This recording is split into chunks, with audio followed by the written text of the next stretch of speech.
John Barmes. BBC Radio Lancashire.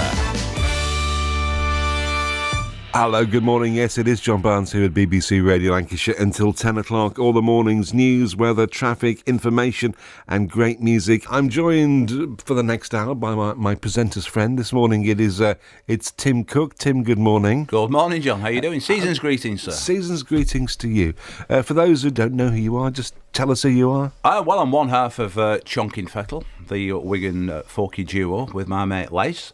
Ratcatcher, chimney extraordinary. sweep, yeah, you know. But I've got a new string to my bow now. Have you? Since August, I've been pounding the streets of Wigan as a postie. Oh, have you really? Yeah, you see, so I had to keep fit, so I thought I'll get a job where they pay you to keep fit. Are you doing that full-time, so to speak? It's part-time, 24 hours a week. How excellent. So it tops up the money when I'm not rat catching. The thing I've always wanted to ask, Tim, to people who are posties, and I've never done it, because you don't want them to hit you. I want to know why it doesn't matter what the weather's like, why posties wear shorts. It's the least part of your body that gets cold. I mean, your top half, once you start walking, you do feel the so I've got two jackets, but I do have the shorts. I think once I've worn the trousers. But, if it gets wet and you've got trousers on, you're cold. Whereas your legs, it just runs straight off you. So if you were delivering post the next couple of days, when I know the posties come back to work, yeah, will you be in shorts? I certainly will. Goodness me. Knobbly knees and everything. Although it is true that if you get, because I like going to cold climes. Yeah. As you probably know, I love Iceland. I love going to Iceland. And the thing about that is, I don't mind wearing shorts so much, but the top bit does need to be covered up, doesn't it? It's the fingers and the top bit and the hat, so keep wrapped up and you're fine. So how's the rat catching doing?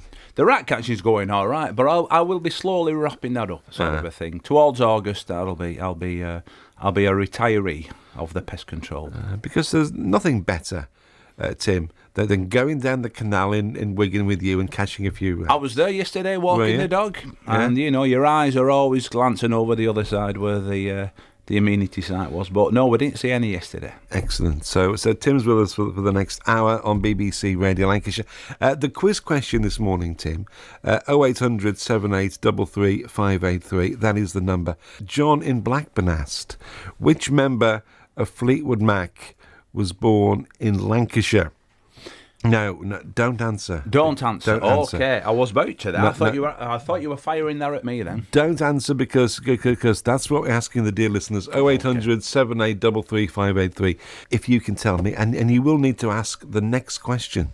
Oh, you need they've got to think of a question. They have as well, yes. Oh, so give us a call 0800 7833 583 if you can tell me which member of Fleetwood Mac was born in Lancashire, or Lancashire as it was. Tim, you've been taking a look at the papers. What's happening? It's a very slow news day. I've got half a dozen papers here. But we're starting off, as is tradition now when I've been coming in here.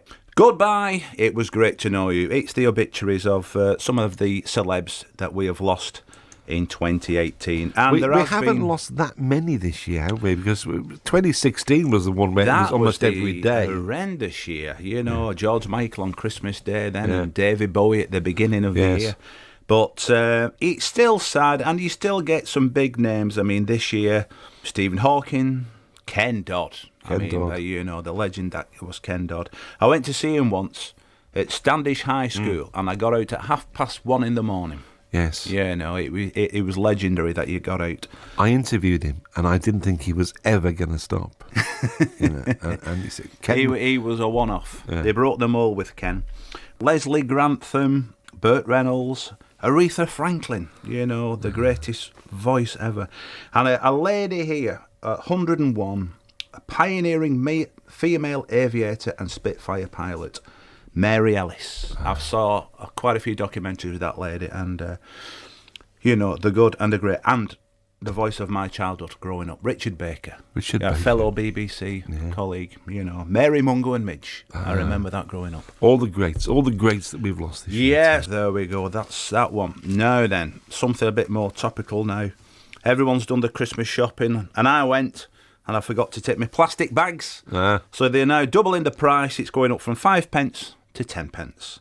You see, it's very easy to forget the bags, and we've got bags in the car that have bags inside them. We've got big bags with loads of bags inside, and you end up in the supermarket and you say to the other half, Dave, did you bring the bags? And you think, actually, no, because they're still in the car. I mean, everybody does that. Yeah. Everybody does that. But you get that many bags in your boot, then you can't fit anything else in. So that's actually very, very true. You do collect more and more bags. So anyway, if you want to save some money, recycle your bags. And staying with the shopping, now this is a Tesco offer. First, it's your bread, milk, and tea. Then it came your pharmacies, but now, as you're doing your shop, you can have a chop. They are introducing hairdressing in Tesco's. Hairdressing. Do you know, I know at least one supermarket in Lancashire that has a barber inside, maybe a couple of them. I can certainly think of two. Oh, right. But ladies' hairdressers. So certainly in the States they do that. I can imagine. At the big Walmarts. The bigger things, absolutely. But I see shopping now as a speed thing. You go in, you grab what you need, and you're off. But if you can get a quick... If you want to get your hair cut as well. Quick number 2 all over, which is my preferred preference. I might try that one. Tim Cooke is my presenter's friend through till 10 o'clock this morning, talking about some of the stories that are around today. And Tim, parking... It's not so bad in Blackburn today. It's a bit quiet, but there's not that many people about. I mean, yesterday was meant to be this incredibly busy day on the high street, and there weren't an awful lot of people around Blackburn yesterday. Well, on Christmas Eve, I was doing the postage job on Christmas Eve, and I walked into Wigan, which is normally heaving. You normally can't move, and it was virtually dead, really. And what we're saying, and what a lot of people are saying, there's a social media site about Wigan, is introduce free parking in the town centre at weekend. Now, Wigan, I'll be fair to them, for the last 2 months, they've had free car parking on a Saturday. So you can go in and do your shopping. And from your point of view, has that improved things? The car parks have been full, so from an early morning. But we've also got out-of-town shopping complexes now and the supermarkets. So they're all taking trade away from the town centre. You see, I think this is the way forward in towns. And this was a story on Wake Up to Money this morning that you'd heard on BBC Radio Lancashire. And they were saying that the big cities, places like Manchester and Birmingham and Glasgow and Leeds, they're the kind of places that draw people in. Yeah. And so people will always go to those kind of places. And then smaller places, you're talking Clitheroe or Kirby Lonsdale up on the Cumbria border or Hebden Bridge. You go there because there are quirky shops and there are interesting things, and you know you're going to have a fun time walking around the shop. So people go to those kind of places. It's the middling-sized places like in truth your Lancasters or your Blackburns or your Burnleys or your Wigans that are finding it harder because they don't have the huge choice that the big cities have, and they're not necessarily as quirky as the smaller places. And the bigger names are now moving out to these retail parks, and they leave the smaller ones. So you get inundated with pie shops, pound shops, and one thing and another. So therefore, does parking in those kind of towns need to be free permanently to draw people back onto the high street? Well, I think it should, because it would pay for itself in other ways. I mean, you get it as it bums on seats, you're getting feet on the pavement. We can't really talk about it, but the photographs in the papers today of the Trafford Centre and the other places, heaving. Well, of absolutely. Course, you can park for free. And I know our local councils make quite a bit of money from parking meters, but if we're going to bring people back to the town centre, then maybe we do need free parking. But it's hell on earth. I mean, I think I went once on a Boxing Day, and it took me 2 hours to reverse the car out of the car park, and I thought, never again. And I've never been back, to the Old Trafford Centre. You see. Very uncomfortable seats in the cinema there if you're going. Oh, right. Not experienced that one. But that's our shopping little whinge. But introduce free car parking. Councils, please. Yes, indeed. Then again, I have no opinion. I work for the BBC. You're independent. But from my personal view, I think if we're going to draw people in to those medium-sized towns, then we need to have the free parking. Big cities are fine, people go there. Smaller, quirky places, people go there. We need to draw people back into our medium-sized towns. It's coming up to 9:30 on BBC Radio Lancashire. Tim Cooke's with me. Tim's my presenter's friend till 10 o'clock. Tim, this is an interesting story. This is in the Lancashire Post, where some new signs have gone up showing the boundaries of Longton and New Longton, which is in South Ribble, just on the side of Preston. Now, Longton, when I first moved to Lancashire 25 years ago, Longton is where I lived before I moved up north. Up to the north of the county, to the posh part. To the, I wouldn't like to say, but I live in a village that's divided between an upper and a lower part. You've been there, yes, yeah. And you know, it's two parts of the village that have slightly different names, and a row has broken out over the placement of two new village boundary signs. South Ribble Council have installed a sign either side of the Longton Bypass Bridge in Chapel Park Road in Longton, welcoming people to Longton and New Longton. It's caused concern among residents of the villages who claim they're inaccurate, and they've moved the historic boundaries of Longton and New Longton because, of course, it's the sign is in place where a stone boundary marker used to sit 300 metres away from the new signs. But councillors claim this historic sign is out of date and causes confusion because, you know, people who live places tend to know where they live. Yeah, exactly. And they tend to know, you know, I'm sure in this case, people know whether they live in Longton or New Longton, you know, and in most places, you know, those kind of places where villages run together, you know where you live, and you know better than councillors. Then somebody's just come like, I mean, it's like when they did the old boundaries, some muppet came along with his felt tip and said, right, this is the new boundary, like, and you are now in Greater Manchester as opposed to Lancashire. But it's mad, and, you know, for something that, like you said, this stone marker that's probably been there for centuries. Yes. And then some muppet comes along and puts a new sign up. And it's and the village starts 300 metres away now, you know. Well, I mean, it's councils again. And going back to Wigan, near where we live, there's the Saddle Junction, which is basically the main artery to the town centre. And they keep, every 8 years or so, redesigning this junction. And they've put a load of cycle lanes in now. And from an aerial point of view, you've got these green islands that they've painted green.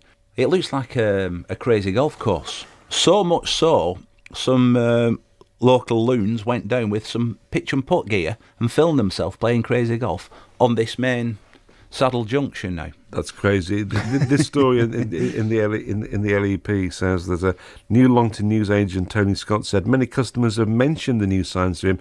He said the village New Longton is basically from Moss Lane, not where the sign is under the bypass. People have been commenting on them, and they say they look a bit cheap as well. In fact, looking at the sign, Tim, it does look a bit cheap, doesn't it? I mean, it's glorified computer graphics, that, and, you know... Another village who asked not to be named said a lot of people of a certain age are disgusted with these signs. It's really got our back up. It's always good when local people get angry about stuff like that. Exactly, and that's when things tend to get to change, really, if the locals stick together. Tend to get sorted out. What else is in the papers today, Well, Tim? we're on about directions or losing direction. Now, I can relate to this. My sister bought my sister-in-law one of these gadgets that you talk to. I think there's Google, Siri or Alexa. We'll name all three of them, you know. I've got a Siri, and you sit there and you say, hey Siri, and if you don't say anything for a second, he goes, Well, we set this one up on Christmas Day and we're at Alexa, play some Motown. Yes. I'm sorry, I'm having trouble understanding you. And every question you asked, it went. So I thought, was this Christmas morning? This was Christmas afternoon. So my sister-in-law said, "No, Alexia, would you like a cup of tea, love?" Try and calm it down. But in the paper today, it's going on about accents. So it could have been my dulcet tones. You see, there was a problem with Alexa on Christmas Day for a couple of hours. We saw that Alexa went down. So it's probably everyone got one for Christmas and it couldn't cope. But apparently it says here that Scouse is probably the hardest accent to understand in a study testing Apple's virtual assistant Siri. It struggled most with Merseysiders, followed by Glaswegians, Geordies, and the Yorkshire twang. I suppose I could put the Lancashire twang in there as well. But certainly Siri is meant, because that's the one I have most experience with. Yeah. It is meant to work out your voice eventually and sort of adapt to what you say. And I often think I should talk in my natural West Midlands accent and say, hello Siri, good morning, how you going? Is that all right? It's all very much. But, it's, accents can be confusing. And certainly I was hearing that Alexa, if you say to Alexa, Alexa, play me BBC Radio 4, you actually need to be quite posh. When you say it, but you say, play 5 Live, apparently like that. You say, play BBC Radio Lancashire, and apparently it all works. It all works. Well, apparently it depends on your accent in terms of the radio station. Yeah, well, I've been trying it because my lad bought himself one. I think they're fantastic. Yeah. You can ask it the time, the weather, and you can even play games. It'll play this. It says, think of a character. So yes. I said, okay, I will be Wonder Woman. I didn't tell it that, you see. Yes. And it rattles all these questions off. Yeah. Do you wear this? Do you wear that? And at the end, are you Wonder Woman? I thought, how did it get to that? That's brilliant. That's very clever. What? I'll get home and see if Siri can do that. John Barmes, BBC Radio Lancashire. Yes, and Tim, you need to wear the Wonder Woman gear. Only for Boxing Day around Wigan. If you're Wonder Woman, It's John Barnes. Tim's with me till 10 o'clock. Here's a classic from Lionel Richie. This is All Night Long. Lionel Richie, All Night Long on BBC Radio Lancashire. Thanks for all the calls this morning. A couple of you have got in fact, more than a couple of you have got the question right, but you need to set another question to come on the radio. So I'm going to give you one last chance. It's 20 to 10. Which member of Fleetwood Mac was born in Lancashire? She was born. I've given a bit. This person was born. She or he. She or he was born over the border in what is now South Cumbria. Goodness me! You see, I'm getting old. I never used to give away clues like that. I thought the clue could have been in the question. Do you think so? Fleetwood. Fleetwood. Do you know it's not? It's not. It's not. There we go. Alfie Bow territory. Alfie Bow. Well, Alfie Bow's kind of Fleetwood, isn't he? Yeah. Fleetwood. Yeah. He's that part of Lancashire rather than... He's making a nice living out of those cough lozenges at the moment. Do you know, I interviewed Alfie Bow years ago. You could have been separated at birth, you and Alfie. Exactly, back on the old Late Show. And I think myself and Alfie had a bit of a bromance going on. Well, I can understand why, I thought Alfie was going to invite me out, to eat some fisherman's friends in Fleetwood. But the invite never came. It was it was a one night only romance, which was. How were the old pipes? Can you keep up with him in the old vocal? If only I could, because that man has a great voice. You'd be a pound behind him in the bank. Yes, if only. Yeah. If only, I'd be touring with Michael Ball now, You would? Ball, Bow and Barnes. That's got a ring to it. It's Barnes, Bow and Ball, something like that. Alfie, if you're listening, if you're home for Christmas, give us a call, because we haven't talked for a while. See, there was always the competitive things between Uncle Joe's Meatballs and the Fisherman's Friend, you see. Yes. But it doesn't matter where you go in the world, you see Fisherman's Friends. You do. In the most bizarre airport, in the middle of nowhere, you see Fisherman's Friends. It's a great Lancashire export. I think it was a mistake, as a cough lozenge. I think they were primarily made for... they used to put a ton of the Fisherman's Friends on a trawler and go out into the Irish Sea, then tip them overboard. And then after about 10 minutes, all the fish would jump in the boat coughing. I think that's how it all came around. You think, we'll try these as a cough lozenge. They're not bad. They're not bad at all. Look, Tim, what else is in the papers today? We'll do the telly ratings because basically I found the telly absolutely pants this year. Tomorrow I'm going to talk Christmas telly in more detail with Dorothy Hobson, who's a TV critic, and I have to agree because in past years, certainly we all look back to the 1970s when there were only 2 or 3 TV channels and TV was delivered in a completely different way than it is now, and you experience it in a different way, and you all remember those big shows of the 1970s, but right the way through until this year, I think there was always something I wanted to see, and this year, it's just been a bit depressing. Flat, yeah. Even on Christmas Day night, we was flicking through thinking we'll get the big film here. Nothing. You know, you had Christmas Top of the Pops, and what do I know about pop music these days? Nothing. But half of the songs in that show I found vaguely entertaining. The other half, it was like my gran when I was a lad saying, "What is this? You know, I know. Is it a boy or a girl?" You know, but this was back in the 1970s. Bring all the old classics back. And certainly music progresses and it moves on. And there was quite a few good songs in the Christmas Top of the Pops. What else was on Christmas Day? Mrs. Brown's Boys, which I watched last night. Yeah. I was in bed early on Christmas Day. But there was nothing else I really wanted to watch. There was Emmerdale. There was Coronation Street. There was EastEnders. It seems that the soaps are the big draw on Christmas evening. Yeah, I think and Michael Bublé, I think he was probably another big draw for his festive show.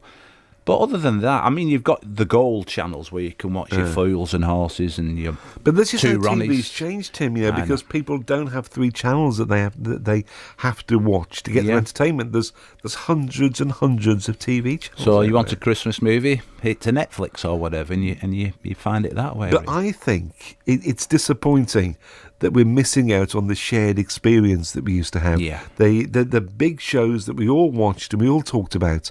And this year we haven't had that.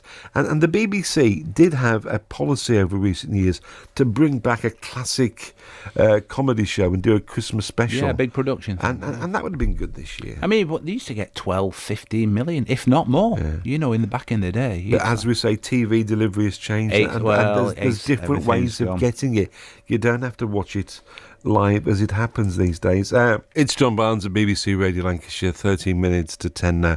Ted coming up at 1 o'clock with a look back, among others, at the life and work of Victoria Wood. That is one of the great classic sketches of all time. Two soups. I was watching all the trimmings, Victoria Wood. I mean, it's a long time since I've seen it. And there were some big names in that. I mean, Bob Monkhouse, Richard E. Grant, obviously Julie Walters, but great sketches, brilliant. I mean, it's like a traditional Christmas TV show. But I think people realise just how much we lost when Victoria Wood died. It was so unexpected. It was. But she was just one of the great talents of all time. She was so funny. She was so clever. But she'd give the other person the hit line.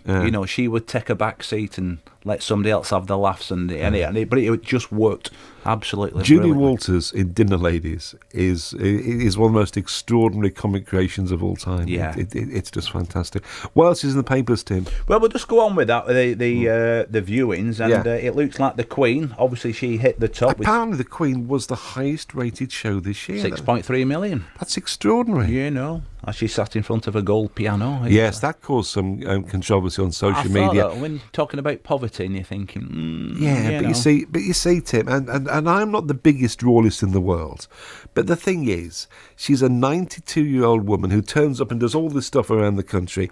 If she wants a gold piano, well, she can have one. If it's good enough for Elton John, it's good enough for the Queen. And it's been in the family 100 years, It's not like she's just bought it. No. She's just like, well, I'll get a gold piano for Christmas. But you always get these hitters and that. But fair play to the Queen. And Michael McIntyre, he was a surprise big hit. He got 6.1 million. I didn't see the show. I'm not with Michael McIntyre. He's one of those, I think he's a bit like Marmite. I'm not a huge fan myself. I'd have preferred a Doctor Who Christmas special. Yeah, definitely. And that would be something to watch. Is it New Year? Are we having a New Year? It's New Year's Day. The Doctor will be back. I think she's settling great. I think she's not bad at all. It's 11 minutes to 10. Here's America. Just taking a look at the big news stories on Twitter at the moment. And Chris Mason, the BBC political reporter, Chris says, nothing says December 27th like heading out to buy mousetraps. Oh, no then. He should have called you. He should have done. I'll send him a message after. Say, Chris, if you want any help, I'll come around and give you a bespoke service. Aye, he's obviously had some nibble boxes or something like that. I guess he has. Yeah. Goodness me. So a big day there for Chris Mason, away from the political scene at Westminster. As well, I guess, it's the week between Christmas and New Year. People think about holidays. Have you got anything planned for next year? Well, we're starting this new job. They give me a form and they said, there's your holiday list for 2019-2020. Yeah. I said, are you having a laugh? I could be dead. So anyway, I've scratched it down. But no, I've got a week in August to find something. But we bought a brand new tent last year, which we've not used. So it's either the tent or sunnier climes. We bought a brand new tent last year, and I haven't. But back when I was a lad, I used to go in the tent all the time. But back to things all around the country. But I kind of realised that with increasing years and with a bit more girth, it's not that easy to actually get down and get into a tent. And there we know a daft old man in Oxfordshire trying to get in and out of the tent. Yeah, and I think it normally takes you about 3 days to adjust to a bed it's or a whatever. pop-up tent. Oh, Tim, they pop up, but they're not so easy to. And your feet stick out down at the bottom. Yeah, and we were at a music festival, the Cropperty Festival in Oxfordshire, and it happened that the guy next to us turned out to work for Radio Gloucestershire, and as it so happens, and it happens, which is completely bizarre. But he knew how to, unpop a tent. And I hadn't got a clue what we were doing. It's a sort of a twist thing, isn't it? And yes, it's a twist thing. Pop it into a little sack. Yeah. And since then, since he unpopped it and put it back in the sack, it's not been popped again. It hasn't been popped again. But maybe next year. Yeah. Maybe we'll go and pop it up somewhere else. Here we come again. Cropperty Festival again. Brilliant. That would be good. So we've got about a minute, Tim. What else is in the papers? Well, we're having a look at this one. Not an iPad in sight. There's a nursery now, and it's the Woodshed Forest School Nursery near Croydon, and they're basically teaching kids to cook, play with knives, and all things outdoors. Basically, what did you learn at nursery? I say it sounds like a survivalist school. It sounds like Bear Grylls should be running it. Yeah, children will be taught to use tools such as bow saws, bill hooks. That was a 2 Ronnie sketch, that wasn't it? Do you know, that could have been useful when I grew up, If someone had taught me how those basic things, yeah, I might be in a completely different place now. Hammocks and rope swings. And I thought, well, that's fantastic. But I've seen another school like that, a primary school, and they'd go out hunting, shooting and cooking on an open fire. And I think we are losing a lot of these basic skills, as kids. I mean, we're living in a materialistic world. Things are thrown away. They're not fixed. So if you could fix things or cook it yourself, and fair play. Tim, we have to go. We're running out of time.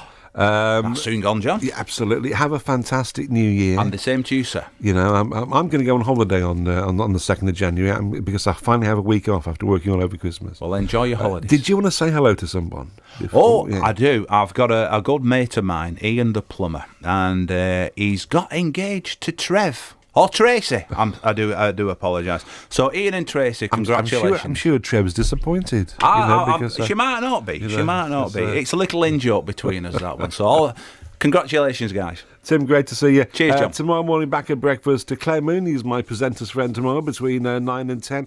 Let's leave you with this one.